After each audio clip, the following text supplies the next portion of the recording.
Listen carefully because what I'm going to tell you, it's going to change your career, your confidence, and your life. If you want to get promoted faster, if you want people to listen when you speak, if you want to walk into the room and own it, then you need to have an amazing presentation skills. Welcome to episode 4 in the learning series. And today we're going to talk about presentation skills. The brutal truth is you can be talented, you can be smart, you can be skilled, but if you don't know how to present your ideas powerfully, you can easily be overlooked. As you move up the ladder, you spend more time in presenting your ideas, convincing people of your ideas rather than working on those ideas because you have to do that. Hence, your presentation skills become key in your career. If you look at the top executive, even in your industry or in your company, you would realize that they're probably not the smartest people, but they are best communicators. But the good news is you can become one too if you start practicing today. As a consultant, presenting in PowerPoint is my bread and butter. We have to do it day in, day out. I want to share the things that I have learned in this industry by observing other people, by doing these things again and again. And I'm not just going to share tips, I'm going to share proven psychological based techniques that can definitely improve your presentation skills.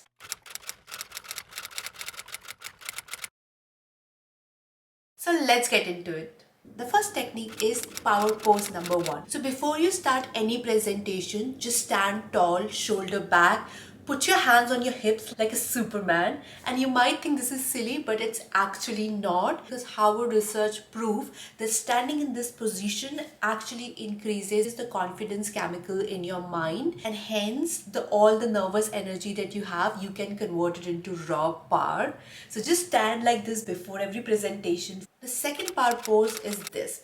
So a lot of time people really struggle that what should they do with their hands while presenting. And I've seen few people presenting while their hands are in their pocket. It is a big no if you're presenting in front of a client, in front of your seniors, or any formal presentation. And people end up doing that because they're nervous, they don't know what to do with their hand. What you would see most of the powerful leaders in the world do when they're presenting is they would take this pose. This is called power pose. It again kinds of create that power posture. You feel like you're in control, you know what you have to do with your hands, and hence you're more confident in your presentation.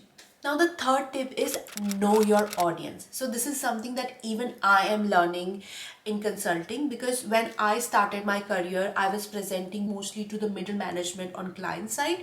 Now these people are a lot into details, right? They want to know what you've done, how you've done. Now when I'm moving up the ladder, I'm presenting more to the exec level, the leadership level. And these guys don't have much time. When I'm preparing a presentation, when I'm giving a presentation, I have to keep in mind my audience that, okay, I'm presenting to the exec. So I have to keep my messaging very crisp, concise, and to the point. Similarly, when you present, look at the audience. What would interest or engage them? Because you need to adapt your presentation and your presentation skill as per the audience you're presenting to. The fourth technique is mirror neuron technique. One of my manager told me a few months ago that as a human being, we have tendency of mirroring each other, and it is actually psychological proven fact. When you present and you're nervous and you have that nervous energy and vibe, you're actually passing on that vibe to the audience. When you smile, they would smile. When you're excited, they would lean in. You set the energy of the room always. A lot of time when I had done the presentation very last minute, I didn't have enough time to do a lot of research, I would be very nervous in the room presenting it, and hence the client would also not feel very confident on what I'm presenting, the ideas, the numbers that I'm showing, and those could be right number as well. But because my energy was very nervous, unsure kind of energy, I was giving that energy to the client. Instead, if I would have presented it confidently, it would have made client more assured. So always remember that people in a room mirror your energy, and hence if people would be robotic, dull or emotionless, they won't be able to excite the audience. However, if you bring the enthusiasm, the excitement, the passion, the audience is going to be as engaged and as passionate about your presentation. Tip number 5 is probably the most important tip that I myself am learning from last few years, and I think I have to continue learning it, and it is master the pause. Most people tend to rush during their presentation. That could be either because they're nervous, or they're not sure about the fact, or they don't want to give time to people to ask questions, or they have pressure of time that, oh, I need to finish this quickly so that we don't extend the time that is given to us. But if you look at the good speaker, they would always pause for tension, for creating that effect, for power. Even if you look at Narendra Modi or you look at any good orator, you'll see that how they pause after every impactful sentence to create that impact. Because when you pause, the brain of your audience, they lean into anticipate what is coming next, and you become magnetic. And I have realized that it brings so much of gravitas when you present. So whenever you're speaking, keep that in your mind, that the more you pause, the more calmly you present, the more impact you're gonna have. Tip 6 is a common tip for any communication or presentation. It is the eye contact. So last year we were going to present to one of the key clients for a big proposal, and my MD told me this, that I would know that you've done a good job if after the presentation you're able to tell me what was the eye color of each of the person in the room. When you present and when you look into people's eyes and talk to them, you connect more. People understand their ideas and they have tendency to agree with you, because you create a trust, a connectivity, a authority. And also what people tend to do is, if there is 5 people in the room, they tend to look in just one direction. That is also not great. You need to make sure that you're presenting, you're looking at each and every one and actually making an eye contact with them. Next tip is create a story. After working in consulting for around 7 years and observing a lot of good communicator and presentators speak, I have realized that it is never about the facts, it's never about the content, it's never about what you've done, but it's about the story that you weave in that presentation. The story that you tell client in that one meeting that can completely shift the outcome.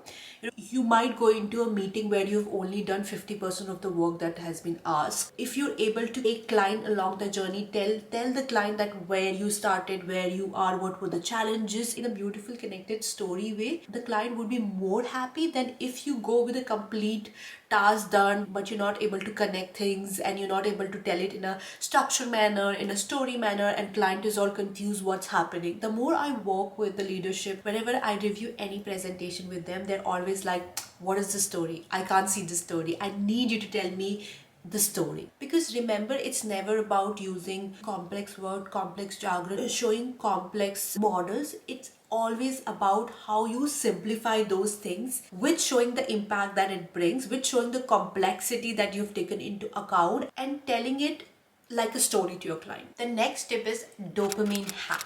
So if you want people to glue to your words, to your slides, you need to trigger their dopamine. How you can do that? By using stories, humor, surprises, cliffhangers. Again, I remember when I was preparing for presentation with one of the MDs, he told me that it's never about what you have on a slide, but the stories that you can tell, or the example that you can tell from your past experience, which bring a lot of color and a lot of validity to your slide. Also, if you bring in humor, if you bring in surprises, you keep their brain engaged. And remember, people tend to remember how they felt rather than what you've told them. By end of the presentation, if people feel happy, if they feel they've smiled a lot, they have laughed a lot, connected with your stories, they felt that nostalgia that you felt, it would leave a longer imprint in their mind rather than just giving them with facts, facts, facts. The last tip is end like a pro, recency effect. The science is very clear. People remember the last thing you say. So don't end the presentation very weakly by saying something like, that's all from me. End it with a very, very bold, very engaging sentence or a vision or even an action, because they would remember that as they go out of that presentation. I want you to remember and know that it's not an option. In today's world, having a good presentation skill is non-negotiable for a good career. I want you to do two things. One is practice, record yourself, and then listen to yourself and see how you're presenting, where you're pausing, where you're not pausing, what you could have improved. The second thing is, if you get chance to present, please don't shy away. Please don't think that, oh, I'm not good enough, I first need to practice and then I'll present. Practice makes you perfect. I know that when I moved to UK, I was very scared, nervous, timid girl who was in a completely foreign land, who was missing a family, and on the very first project, I had to present face to face to a room full of people and full of middle-aged males who I felt like were judging me that what is she doing here. Let me be honest that I struggled. I struggled in that presentation.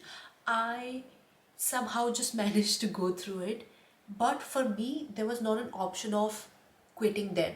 I had to do that again and again and again. And by end of that project, I presented a very complex idea to the same audience, and I was appreciated by the client lead because I had presented a very complex slide into a very simple manner, very calmly. So by telling you this, I just want to tell you that it will get easier once you start doing it again and again, but you have to put yourself out of that comfort zone. And today also, after being here for so many years, there are times when I really struggle presenting things, when I completely overlook all the basics that I'm telling you right now, and I end up in a disaster. That's it for me, guys. If you like this video, if you found it useful, then don't forget to like, subscribe and comment. A lot of you are enjoying the videos but are not subscribing. I see you. You need to subscribe now for more learning videos. I'll see you in the next video. Bye.